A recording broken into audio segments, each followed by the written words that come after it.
Bonsoir. Ce soir, nous allons voir en fait comment changer le style de notre template YourShop. Donc, si jamais vous avez acheté une boutique YourShop sur notre site web Expertia, ce tutoriel est pour vous.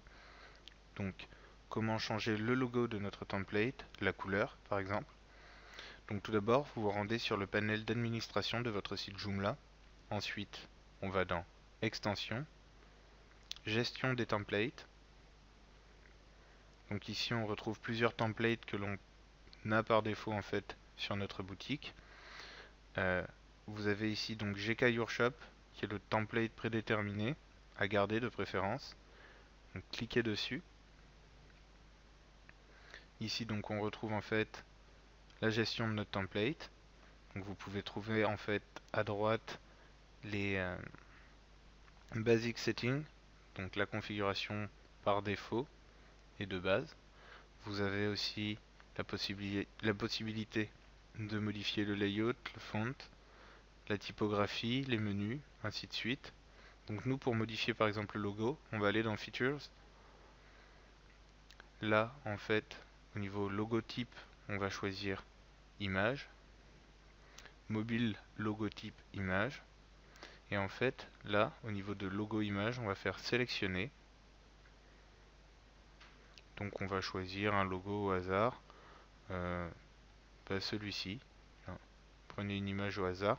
Bon, dans votre cas, vous prendrez bien entendu une image que vous avez déjà. On clique sur Insérer ensuite. On descend un petit peu. Si jamais vous avez d'autres choses que vous voulez modifier, par exemple, vous pouvez rajouter un code Google Analytics. Donc ça sert pour tout ce qui est publicité sur Google. Ça va vous permettre de ressortir des statistiques de votre site et d'être un peu plus performant. Donc là maintenant, on va remonter. Cliquez sur Enregistrer. Et donc on arrive sur notre site. Et là, on va actualiser pour changer le logo. Hop, comme vous pouvez le voir, on vient de changer le logo. Donc maintenant, on va essayer de changer la couleur. Donc vous allez dans Basic Settings. Là, par exemple, Template Color. On va choisir Blue. Et puis, on va aussi rechanger quand même le logo, remettre celui qui était par défaut. Donc pour cela, vous cliquez sur Logotype et vous cliquez sur From CSS. Ensuite, on remonte, on enregistre. On va ensuite sur notre site, on réactualise.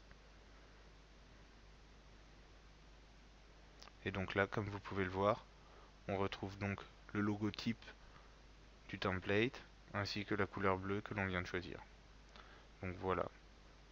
Donc maintenant, vous savez comment gérer votre template et modifier un petit peu votre site.